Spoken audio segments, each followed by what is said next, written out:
My small business just passed 3,000 orders being shipped out of this small space behind me.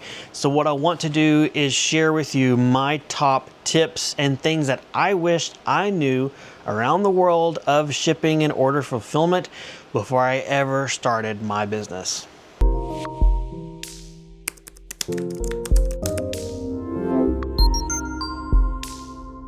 Hey guys, my name is Sam and welcome back to Samcraft. In this video, I've got my list and I want to share with you things that I wished I knew. I wish I had someone else that told me this, or I wished I would have listened and applied from day one.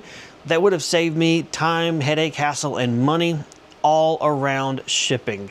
Now, making a product and starting a business is fun and exciting and pretty easy to figure out, but shipping can be a little tricky. So hopefully in today's video, I'm gonna share with you tips that you'll be able to apply to your business that'll save you, whether it be time or money. All right, let's get going. All right, first things first, shipping can either be a profit or a loss, depending on how you structure things. Most of the time when you're getting started, you may be under the assumption, I have to do free shipping for everyone and everything. That's just the way it works. If I don't give free shipping and eat the costs, I'm doomed to succeed online. While this is very much the feeling you will get, especially if you saw on platforms like Amazon or Etsy, it's not necessarily the case. If the customers know you as a brand, they trust you, they like you, they will be more willing to pay for shipping. However, if the customer has never seen you before and they're strictly comparing your product to someone else and there's no brand story there's no thought process or no recognition that, oh, this is a Samcraft product, or, oh, okay, cool, that's something from Dollar General, then they're not gonna wanna pay for shipping. So, boy, this gets deep. This doesn't tie into this video. I'll have to do another video on this about building your brand and customer loyalty. So to tease you with that carrot on the stick, what I mean is that when you get into your product pricing, think about, am I going to do free shipping? If so, what are my costs calculated in? Or if you're going to have calculated shipping through your sales platform, which I will talk about here in a little bit, remember that at that point, you can make your price lower, but make sure your calculated shipping settings take into account your products and their price. This is part of that research that may not be very fun, but had I done this to begin with, really pinpointing down, knowing my costs, I could have started off making shipping more neutral and less of a thing that I lost money on for probably far too long. Tip number 2 is about standardizing the boxes you ship your products in. Now, over my shoulder, you're gonna see a lot of different boxes. And so this may be one of those things where you're like, Sam, I think you need to practice what you preach. Well, believe it or not, I actually have been, and this is what I've come up with. To date, I believe the actual number of variations of products that I sell across all the stores that I have is around 250 different items. And given that a customer can order any combination of said items, it gives me what you see over my shoulder. Now, if you are starting off a smaller business, or you have a more niched market, or maybe you have products that are just not as crazy like I do, you definitely will want to find a box that fits for any kind of conceivable order, whether it be a one-off, a 5-pack, a 10-pack. And if you can pinpoint that down to a certain box, that means you're gonna have less storage, less things to stock, and an easier way when it comes to shipping and streamlining your processes. Even though it doesn't look like it, the majority of our boxes are these cardboard folding mailer style. I do like to ship my products in boxes, even though they are durable enough to go in a bubble mailer or a poly mailer bag. Experience has taught me that this gives me better success rate on shipping damage. It gives me a better customer experience when they receive it, which I'll talk about that a little bit later too.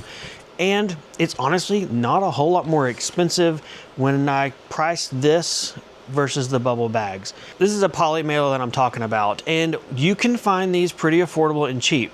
However, when you add in other things and you talk about sizes, at least with the products I sell, this wasn't really the best solution for me.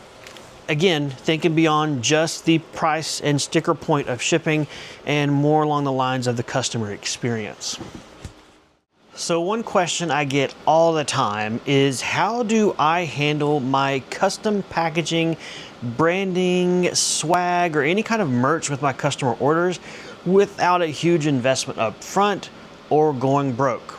Well, up to this point, I actually have not been doing that, but it's about to change, and let me show you why.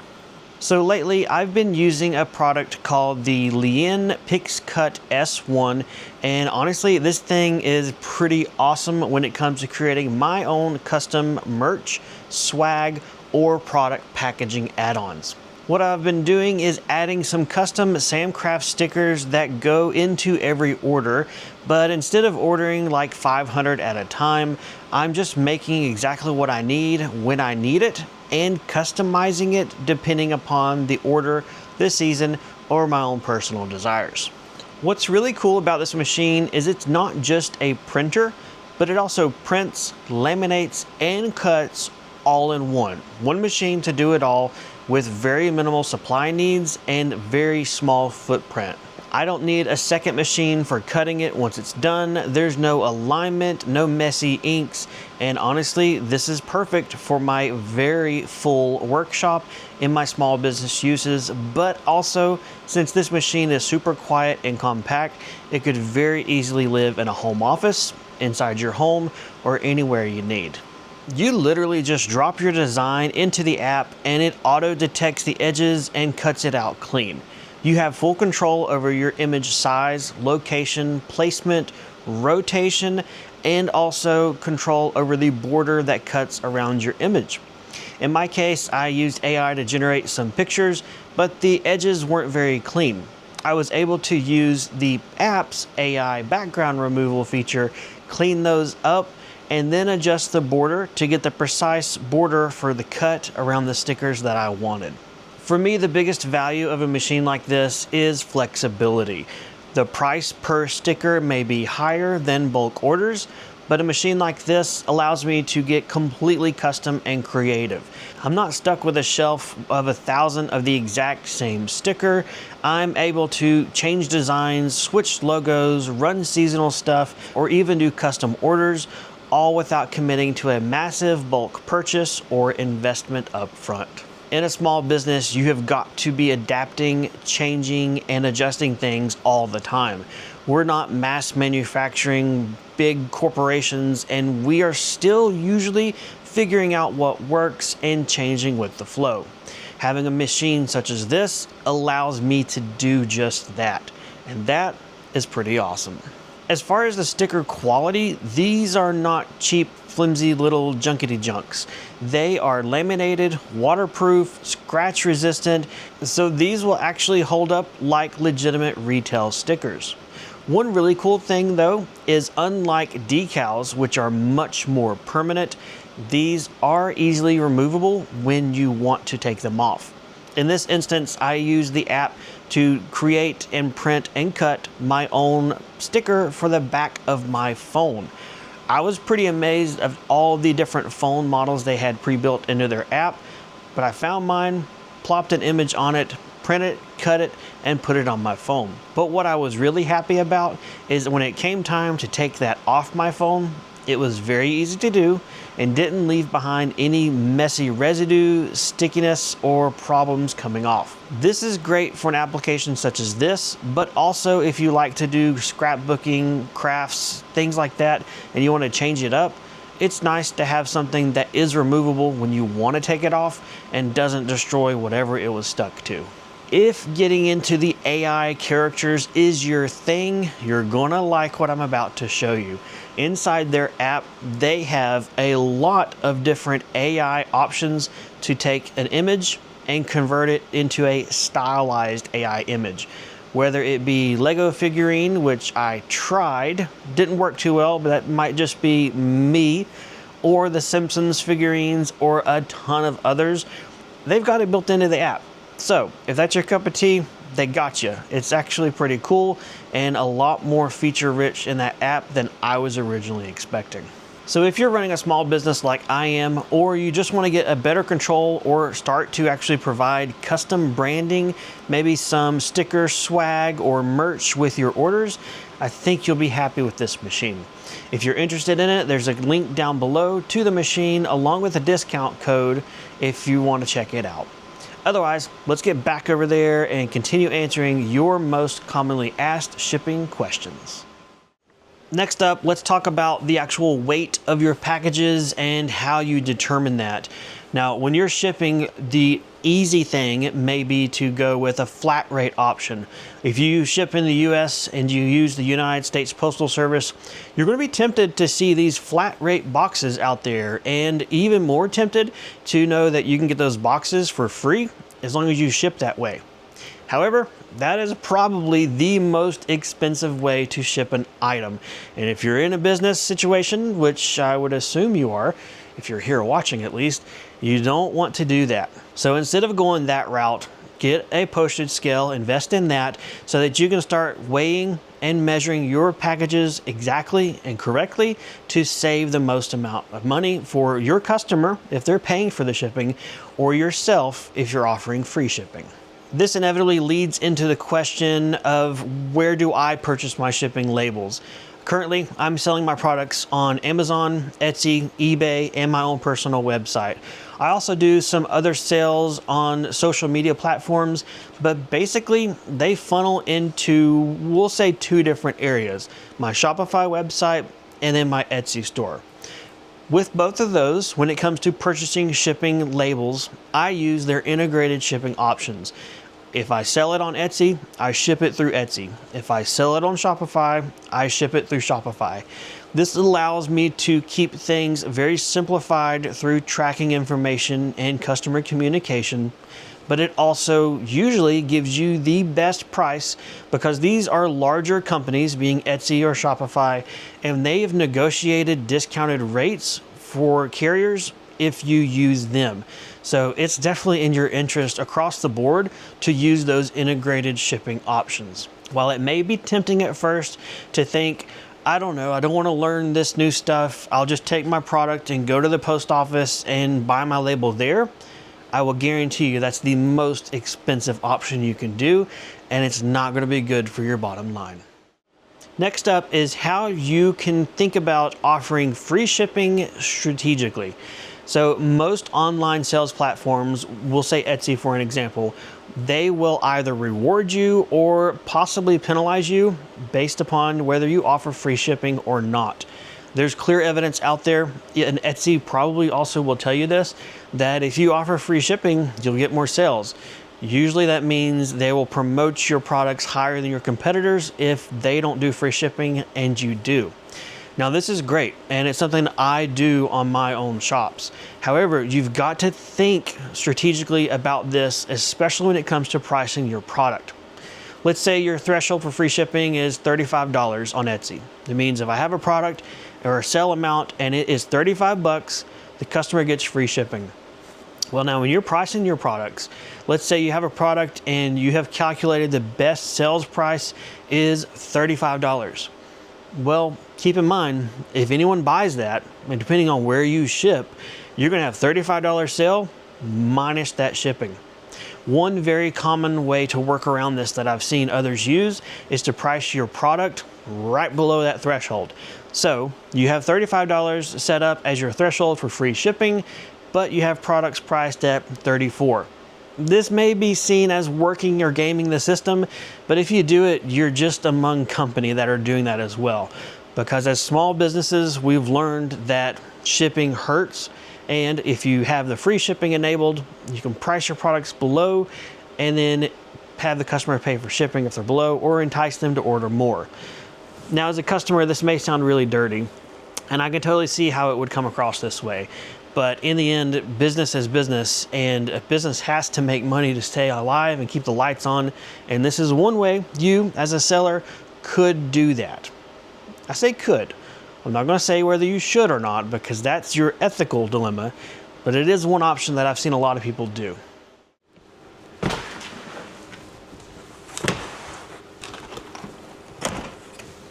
All right, I stacked the totes up here not to brag or say, look at me, I have orders going out, but to show you as best of an illustration I can without, showing you customer names, how we will batch order fulfillment or batch our productions. Even with my large library of products, there are ebbs and flows, or we'll run sales or promos or advertisements of certain product sets. In preparation of that, we will batch and stock produce items. What that then allows us to do is pre-package them if we need to. If you notice, these boxes are all the same. This goes back to your standardized packaging. Behind the scenes, and I really wish I would have turned the camera on for this, but what's harder to show you, because customer data is very private, and I respect that, is to show you that when it came time to pack these up, my wife and I had an assembly line going on. We had a stack of products, a stack of packing slips, stacks of boxes, and we boom, boom, boom, worked it through. Having a shipping station like this is set up here with a desk, and it be large enough to store stuff, has been one of the best things we've ever done for our business. And there's even times where we need something larger than this, especially if we're both working here at the same time, which we do when we're batching out products like that. So finding a way to set up your workflows, even if you're by yourself, and batching it and thinking about assembly line techniques, that's going to save you time. And time is money, especially if you're the person running the whole show. You're not just the packer, your day laborer rates. If you think of yourself as the CEO of your own company and how much time and or hourly wage does a CEO get versus an assembly line person, once you kind of get that through and think about it that way, you'll realize that it really does save you money to just batch and do things as you can. Now, this may not apply if you don't have a ton of sales, but if you've got products that will go in certain subsets, and maybe your product line is something that you can totally do this ahead of time and stock a shelf, well, first of all, I am jealous of you. But second of all, if you do that, you're only investing yourself in free time for the future. The work you do today will pay you back in dividends in the future. It may take you 5 minutes per box today to do these if you do 20 at a time, but tomorrow, if you only have one, that same workflow may take you 10 to 15 minutes. So in that sense, one X amount of investment is 3X amounts of reward, and that's pretty cool. My next recommendation for you is to spend some money. This, I think, might be the first time I'm telling you to actually buy something specifically, and that's a thermal label printer. When you're first starting your business, you may think, printing stuff, sure, I got an inkjet printer, I'm good, but that actually gets expensive, both in consumable costs, paper and ink, and also in time. Remember, time is money. So with a thermal label printer, what I want to show you here is how I use it to print package inserts. So a lot of my products have digital files that I also give with the purchase, and finding out a way to deliver those to my customers reliably, efficiently, and without fail means I've actually put in a double safety net feature. In my store, I have automated emails that send the file download links to my customers when they order. But not all platforms support that. I'm looking at you, Etsy. How about giving us hybrid listings for a change, where I can sell a physical product and a digital product together? So what I have done is create a custom program that has an API connection to my Shopify store. It pulls data from my products and orders and basically allows me to click, click, click, print, and get the custom package insert by the order of the customer, so they have a physical piece of paper in their box that says, oh, cool, go here for how to use my product, go here for how to use my particular items, and oh, cool, links for the actual files as well. In this instance, while I'm talking about thermal label printer, it definitely gets into customer experience, and both of which can be achieved with minimal cost and very low labor with a printer such as this. Obviously, if your workflow doesn't involve links and stuff like that, you will still save a ton of time and money using a thermal printer for shipping labels, because nothing is more easier than printing it out, peeling it off, and slapping it on your box. It's the industry standard for a reason, and for a relatively low investment cost on your part by buying a printer, you too can have that industry standard in your own shop. All right, this next one is gonna sound weird, but it totally makes sense and it goes a long way. All right, here it is. Under promise, over deliver. All right, what I mean by that is tell your customers and advertise that it takes 4 business days for your product to get out the door, but ship it out faster. Here's the reason why I do this that you may want to consider as well. Obviously, first things first, you don't know what may happen in your production line. So while I should be able to make my product same day or next day at the latest, something comes up, I don't want an angry customer. So I'll tell them 4 days, but I'll achieve it or exceed it.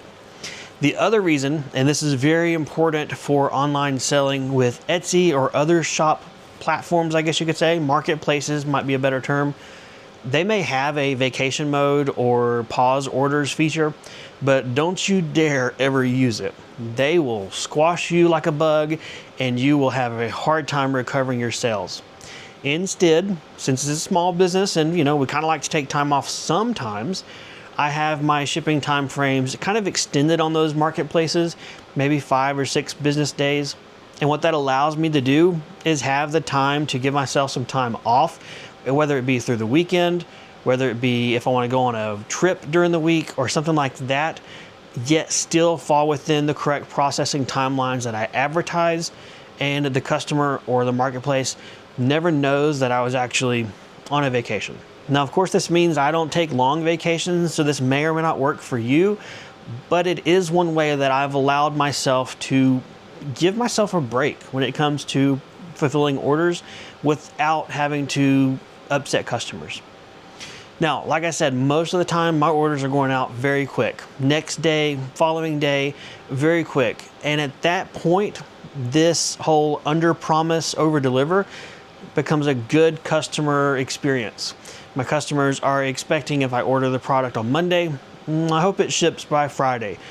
But when Tuesday or Wednesday rolls around and they get that automated email that says, "Ah ha ha, it's on its way," I guarantee you they're happy. Wouldn't you be happy? Yeah. If you notice it, you'll notice other retailers doing this.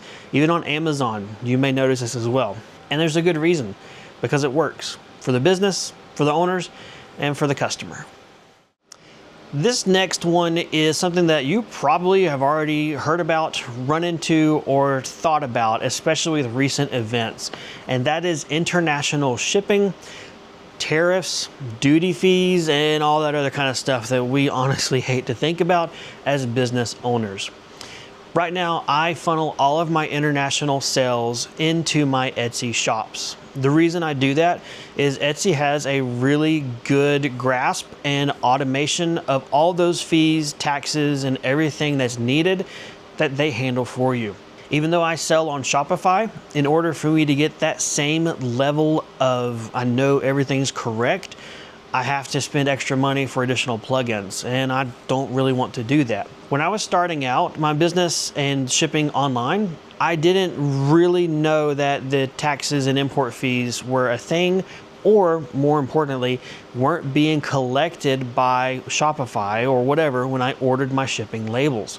It was after a couple of customers said, "Hey, I got your product, but I had to pay import fees," that I was rudely awakened and introduced to that whole concept. So in that sense, this is a very important one that I would like to share with you, is from day one, if you are going to sell your products outside of your country, make sure you've got the infrastructure in place, that your platform is collecting the necessary fees, or I really wouldn't recommend this, you are informing your customers that they may have import costs and fees due on their part when the item actually arrives. Like I said, I use Etsy for this because it's integrated, I don't pay extra fees for it, and they do a very good job of managing this. But this kind of stuff is also available through Shopify with plugins and other sales platforms, I'm sure, as well. Well guys, that's pretty much all the secret sauce recipe that I can give you for today. Did I hit everything? Did you learn anything? Was any of this helpful? If so, let me know. But more important than that, if you have tips and tricks that you know that I didn't share and you're willing, share them below in a comment, because you're not only going to appear super awesome, right? So there's your ego points.